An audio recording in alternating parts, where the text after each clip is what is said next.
ओम शांति। आज की प्रातः मुरली सुनते हैं। 12 जनवरी 2026 के महावाक्य। आज के महावाक्यों का सार है। प्यारे बाबा बोले, मीठे बच्चे, तुम्हें पावन दुनिया में चलना है, इसलिए काम महाशत्रु पर जीत पानी है। काम जीत, जगत जीत बनना है। आज बाबा ने प्रश्न पूछा है, हर एक अपनी एक्टिविटी से कौन सा साक्षात्कार सबको करा सकते हैं? उत्तर है, मैं हंस हूँ या बगुला हूँ, यह हर एक अपनी एक्टिविटी से सबको साक्षात्कार करा सकते हैं। क्योंकि हंस कभी किसी को दुख नहीं देंगे, बगुले दुख देते हैं, वह विकारी होते हैं। तुम बच्चे अभी बगुले से हंस बने हो। तुम पारस बुद्धि बनने वाले बच्चों का कर्तव्य है सबको पारस बुद्धि बनाना। ओम शांति। जब ओम शांति कहा जाता है तो अपना स्वधर्म याद पड़ता है, घर की भी याद आती है, परंतु घर में बैठ तो नहीं जाना है। बाप के बच्चे हैं तो ज़रूर अपना घर स्वर्ग भी याद करना पड़े। तो ओम शांति कहने से ये सारा ज्ञान बुद्धि में आ जाता है। मैं आत्मा शांत हूँ, शांति के सागर बाप का बच्चा हूँ। जो बाप स्वर्ग स्थापन करते हैं वह बाप ही हमको पवित्र शांत स्वरूप बनाते हैं। मुख्य बात है पवित्रता की। दुनिया ही पवित्र और अपवित्र बनती है। पवित्र दुनिया में एक भी विकारी नहीं है। अभी अपवित्र दुनिया में 5 विकार हैं। इसलिए कहा जाता है विकारी दुनिया। वह है निर्विकारी दुनिया। निर्विकारी दुनिया में सीढ़ी उतरते उतरते फिर नीचे विकारी दुनिया में आते हैं। वह है पावन दुनिया, यह है पतित दुनिया। वह है दिन सुख, यह है भटकने की रात। यूं तो रात में कोई भटकता नहीं है, परंतु भक्ति को भटकना कहा जाता है। तुम बच्चे अब यहाँ आए हो सद्गति पाने। तुम्हारी आत्मा में सब पाप थे, 5 विकार थे, उनमें भी मुख्य है काम विकार, जिससे ही मनुष्य पाप आत्मा बनते हैं। यह तो हर एक बच्चे जानते हैं। हम पतित हैं और पाप आत्मा भी हैं। एक काम विकार के कारण सब क्वालिफिकेशंस बिगड़ पड़ती हैं। इसलिए बाप कहते हैं, काम को जीतो तो तुम जगत जीत अर्थात नए विश्व के मालिक बनेंगे। तो अंदर में इतनी खुशी रहनी चाहिए। मनुष्य पतित बनते हैं तो कुछ भी समझते नहीं। बाप समझाते हैं कोई भी विकार नहीं होना चाहिए। मुख्य है काम विकार। इस पर कितने हंगामे होते हैं। घर घर में कितनी अशांति हाहाकार हो जाता है। इस समय दुनिया में हाहाकार क्यों है? क्योंकि पाप आत्माएं हैं। विकारों के कारण ही असुर कहा जाता है। अभी तुम समझते हो इस समय दुनिया में कोई भी काम की चीज़ नहीं। भंभोर को आग लगनी है। जो कुछ इन आँखों से देखा जाता है सबको आग लग जाएगी। आत्मा को तो आग लगती नहीं। आत्मा तो सदैव जैसे इंश्योर है, सदैव जीती रहती है। आत्मा को कभी इंश्योर कराते हैं क्या? शरीर को इंश्योर कराया जाता है। आत्मा अविनाशी है। बच्चों को समझाया गया है यह खेल है। आत्मा तो ऊपर रहने वाली 5 तत्वों से बिल्कुल अलग है। 5 तत्वों से सारी दुनिया की सामग्री बनती है। आत्मा तो नहीं बनती है। आत्मा सदैव है ही, सिर्फ पुण्य आत्मा पाप आत्मा बनती है। आत्मा पर ही नाम पड़ता है, पुण्यात्मा पापात्मा। 5 विकारों से कितने गंदे बन जाते हैं। अब बाप आए हैं पापों से छुड़ाने। विकार ही सारा करेक्टर बिगाड़ते हैं। करेक्टर किसको कहा जाता है यह भी समझते नहीं। यह है ऊंच से ऊंच रूहानी गवर्नमेंट। पांडव गवर्नमेंट ना कह तुमको ईश्वरीय गवर्नमेंट कह सकते हैं। तुम समझते हो हम ईश्वरीय गवर्नमेंट हैं। ईश्वरीय गवर्नमेंट क्या करती है? आत्माओं को पवित्र बनाकर देवता बनाती है। नहीं तो देवता कहाँ से आए यह कोई भी नहीं जानते हैं। तो यह भी मनुष्य देवता परंतु देवता कैसे थे, किसने बनाया? देवताएं तो होते ही हैं स्वर्ग में, तो उन्हों को स्वर्गवासी किसने बनाया? स्वर्गवासी फिर जरूर नरकवासी बनते हैं, फिर स्वर्गवासी। यह भी तुम नहीं जानते थे तो और फिर कैसे जानेंगे? तुम समझते हो कि ड्रामा बना हुआ है, इतने सब एक्टर्स हैं। यह सब बातें बुद्धि में होनी चाहिए। पढ़ाई तो बुद्धि में होनी चाहिए ना। और पवित्र भी जरूर बनना है। पतित बनना बहुत खराब बात है। आत्मा ही पतित बनती है। 1-2 में पतित बनते हैं। पतितों को पावन बनाना ये तुम्हारा धंधा है। पावन बनो तो पावन दुनिया में चलेंगे। यह आत्मा समझती है। आत्मा ना हो तो शरीर भी ठहर ना सके, रेसपान मिल ना सके। आत्मा जानती है हम असुल पावन दुनिया के रहवासी हैं। अभी बाप ने समझाया है तुम बिल्कुल ही बेसमझ थे, इसलिए पतित दुनिया के लायक बन पड़े हो। अब जब तक पावन नहीं बनेंगे तब तक स्वर्ग के लायक नहीं बन सकेंगे। स्वर्ग की भेंट भी संगम पर की जाती है, वहाँ थोड़ी भेंट कर सकेंगे। इस संगम युग पर ही तुमको सारा ज्ञान मिलता है, पवित्र बनने का हथियार मिलता है। एक को ही कहा जाता है पतित पावन। बाबा हमको ऐसा पावन बनाओ। ये स्वर्ग के मालिक है ना, तुम जानते हो। हम ही स्वर्ग के मालिक थे, फिर 84 जन्म लेकर पतित बने हैं, श्याम और सुंदर। इनका नाम भी ऐसा रखा है। श्री कृष्ण का चित्र श्याम बना देते हैं, परंतु अर्थ थोड़ी समझते हैं।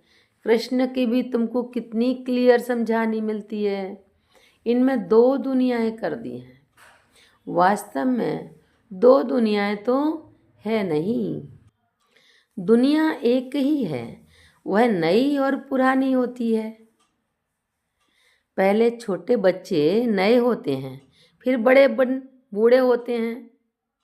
तो तुम कितना माथा मारते हो समझाने के लिए। अपनी राजधानी स्थापन कर रहे हो ना। लक्ष्मी नारायण ने समझा है ना। समझ से कितने मीठे बने हैं।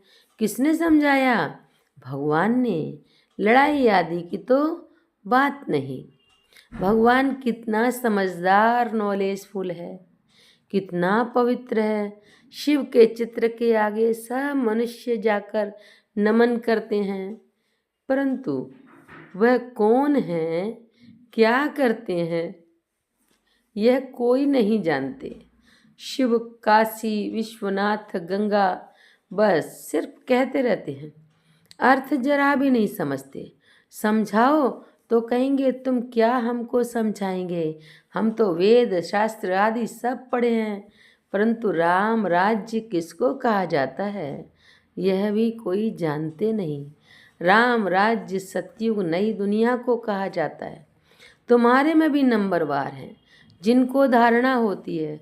कई तो भूल भी जाते हैं क्योंकि बिल्कुल ही पत्थर बुद्धि बन गए हैं।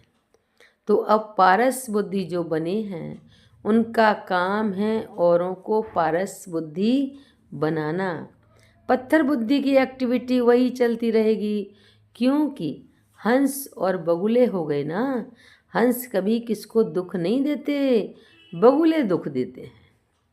कई हैं जिनकी चाल ही बगुले मिसल होती है, उनमें सब विकार होते हैं। यहाँ भी ऐसे बहुत विकारी आ जाते हैं जिनको असुर कहा जाता है, पहचान नहीं रहती। बहुत सेंटर्स पर भी विकारी आ जाते हैं, बहाना बनाते हैं हम ब्राह्मण हैं, परंतु है झूठ। इसको कहा ही जाता है झूठी दुनिया। वह नई दुनिया सच्ची दुनिया है। अभी है संगम। कितना फर्क रहता है। जो झूठ बोलने वाले, झूठा काम करने वाले हैं, वह 3rd ग्रेड बनते हैं। 1st ग्रेड 2nd ग्रेड तो होते हैं ना। बाप कहते हैं पवित्रता का भी पूरा सबूत देना है। कई कहते हैं ये दोनों इकट्ठे रहकर पवित्र रहते, यह तो इम्पॉसिबल है। तो बच्चों को समझाना चाहिए। योग बल ना होने के कारण इतनी सहज बात भी पूरी रीति समझा नहीं सकते हैं। उनको यह बात कोई नहीं समझाते कि यहाँ हमको भगवान पढ़ाते हैं। वह कहते पवित्र बनने से तुम 21 जन्म स्वर्ग के मालिक बनेंगे। वह है पवित्र दुनिया। पवित्र दुनिया में पतित कोई हो ना सके। 5 विकार ही नहीं, वह है बाइसलेस वर्ल्ड, यह विशेष वर्ल्ड। हमको सतयुग की बादशाही मिलती है, तो हम 1 जन्म के लिए क्यों नहीं पावन बनेंगे। ज़बरदस्त लॉटरी मिलती है हमको, तो खुशी होती है। देवी देवता पवित्र है ना, अपवित्र से पवित्र भी बाप ही बनाएंगे। तो बताना चाहिए हमको यह टेम्पटेशन है, बाप ही ऐसा बनाते हैं। बाप बिगड़ तो नई दुनिया कोई बना ना सके। मनुष्य से देवता बनाने भगवान ही आते हैं। जिसकी रात्रि गाई जाती है, यह भी समझाया है ज्ञान, भक्ति, वैराग्य। ज्ञान और भक्ति आधा आधा है। भक्ति के बाद है वैराग्य। अब घर जाना है, ये शरीर रूपी कपड़े उतार देने हैं। इस छीछी दुनिया में नहीं रहना है। 84 का चक्र अब पूरा हुआ। अब वाया शांति धाम जाना है। पहले पहले अल्प की बात नहीं भूलनी है। यह भी बच्चे समझते हैं। ये पुरानी दुनिया खत्म होनी है। बाप नई दुनिया स्थापन करते हैं। बाप अनेक बार आए हैं स्वर्ग की स्थापना करने। नरक का विनाश हो जाना है। नरक कितना बड़ा है, स्वर्ग कितना छोटा है। नई दुनिया में एक ही धर्म होता है, यहाँ है अनेक धर्म। एक धर्म किसने स्थापन किया? ब्रह्मा ने तो नहीं किया। ब्रह्मा ही पतित सो फिर पावन बनता है। मेरे लिए तो नहीं कहेंगे पतित सो पावन। पावन है तो लक्ष्मी नारायण नाम है। ब्रह्मा का दिन, ब्रह्मा की रात, ये प्रजापिता है ना। शिव बाबा को अनादि क्रिएटर कहा जाता है। अनादि अक्षर बाप के लिए है। बाप अनादि तो आत्माएं भी अनादि हैं। खेल भी अनादि है। बना बनाया ड्रामा है। स्व आत्मा को सृष्टि चक्र के आदि मध्य अंत ड्यूरेशन का ज्ञान मिलता है। ये किसने दिया? बाप ने। तुम 21 जन्म के लिए धन के बन जाते हो, फिर रावण के राज्य में निधन के बन जाते हो। यहाँ से ही करेक्टर बिगड़ते हैं। विकार है ना, बाकी 2 दुनियाएं नहीं हैं। मनुष्य तो फिर समझते हैं नरक स्वर्ग सब इकट्ठे ही चलते हैं।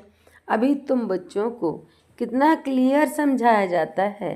अभी तुम गुप्त हो। शास्त्र में तो क्या क्या लिख दिया है। सूत कितना मुझा हुआ है, सिवाय बाप के कोई सुलझा ना सके। उन्हें ही पुकारते हैं। हम कोई काम के नहीं रहे हैं। आकर पावन बनाए, हमारे करेक्टर सुधारो। तुम्हारे कितने करेक्टर सुधरते हैं? कोई कोई तो सुधरने के बदले और ही बिगड़ते हैं। चलन से भी मालूम पड़ जाता है। आज महारथी हंस कहलाते हैं, कल बगुला बन पड़ते हैं। देरी नहीं लगती है। माया भी गुप्त है ना। क्रोध कोई देखने में थोड़ी आता है, भों भों करते रहते हैं, तो फिर वह बाहर निकलने से दिखाई पड़ता है। फिर आश्चर्यवत सुनंती कथनती भागंती हो जाते हैं। कितना गिरते हैं, एकदम पत्थर बन जाते हैं। इंद्रप्रस्थ की भी बात है ना, मालूम तो पड़ ही जाता है। ऐसा फिर सभा में नहीं आना चाहिए। थोड़ा बहुत ज्ञान सुना है तो स्वर्ग में आ ही जाते हैं। ज्ञान का विनाश नहीं हो सकता। अब बाप कहते हैं, तुमको पुरुषार्थ कर ऊंच पद पाना है। अगर विकार में गए तो पद भ्रष्ट कर देंगे। सूर्यवंशी चंद्रवंशी बनेंगे, फिर वैश्यवंशी शूद्रवंशी। अभी तुम समझते हो ये चक्र कैसे फिरता है। वह तो कलयुग की आयु ही 40,000 वर्ष कह देते हैं। सीढ़ी तो नीचे उतरनी होती है ना।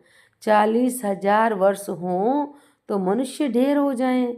5,000 वर्ष में ही इतने मनुष्य हैं जो खाने को नहीं मिलता, तो इतने 1,000 वर्षों में कितनी वृद्धि हो जाए। तो बाप आकर धीरज देते हैं, पतित मनुष्यों को तो लड़ना ही है, उन्हों की बुद्धि इस तरफ आ ना सके। अब तुम्हारी बुद्धि देखो कितनी बदलती है। फिर भी माया धोखा जरूर देती है। इच्छा मात्रम अविद्या। कोई इच्छा की तो गया, वर्थ नाट्य पैनी बन जाते हैं। अच्छे अच्छे महारथियों को भी माया कोई ना कोई प्रकार से कभी धोखा देती रहती है। फिर वह दिल पर चढ़ नहीं सकते, जैसे कि लौकिक माँ बाप के दिल पर नहीं चढ़ते हैं। कोई तो बच्चे ऐसे होते हैं जो बाप को भी ख़त्म कर देते हैं, परिवार को ख़त्म कर देते हैं। महान पापात्माएं हैं। रावण क्या कर देते। बहुत डर्टी दुनिया है, इनसे कभी दिल नहीं लगानी चाहिए। पवित्र बनने की बड़ी हिम्मत चाहिए। विश्व के बादशाही की प्राइज लेने के लिए पवित्रता मुख्य है। इसलिए बाप को कहते हैं कि आकर पावन बनाओ। अच्छा, मीठे मीठे सिक्की लधे बच्चों प्रति माता पिता बाप दादा का याद प्यार और गुड मॉर्निंग। रूहानी बाप की रूहानी बच्चों को नमस्ते। हम रूहानी बच्चों की रूहानी बाप दादा को नमस्ते नमस्ते। शुक्रिया बाबा, शुक्रिया। धारणा के लिए मुख्य सार है।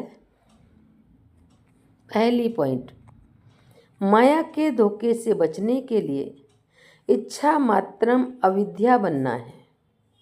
इस डर्टी दुनिया से दिल नहीं लगानी है। दूसरी पॉइंट, पवित्रता का पूरा पूरा सबूत देना है। सबसे ऊंचा करेक्टर ही पवित्रता है। अपने आप को सुधारने के लिए पवित्र जरूर बनना है। आज का वरदान है, त्रिकालदर्शी स्थिति में स्थित रहे, सदा अचल और साक्षी रहने वाले नंबर 1 तकदीरवान भव। व्याख्या है, त्रिकालदर्शी स्थिति में स्थित होकर हर संकल्प, हर कर्म करो और हर बात को देखो। यह क्यों, यह क्या, यह क्वेश्चन मार्क ना हो। सदा फुल स्टॉप, नथिंग न्यू। हर आत्मा के पार्ट को अच्छी तरह से जानकर पार्ट में आओ। आत्माओं के संपर्क में आते न्यारे और प्यारेपन की समानता रहे तो हलचल समाप्त हो जाएगी। ऐसे सदा अचल और साक्षी रहना, यही है नंबर 1 तकदीरवान आत्मा की निशानी। आज प्यारे बाबा ने स्लोगन दिया है, सहनशीलता के गुण को धारण करो तो कठोर संस्कार भी शीतल हो जाएंगे। सहनशीलता के गुण को धारण करो तो कठोर संस्कार भी शीतल हो जाएंगे। अव्यक्त इशारे, इस अव्यक्ति मास में बंधन मुक्त रह जीवन मुक्त स्थिति का अनुभव करो। आप लोगों का स्लोगन है मुक्ति और जीवन मुक्ति हमारा जन्म सिद्ध अधिकार है। परम धाम में तो ये पता ही नहीं पड़ेगा कि मुक्ति क्या है, जीवन मुक्ति क्या है। इसका अनुभव इस ब्राह्मण जीवन में अभी करना है। अच्छा, ओम शांति।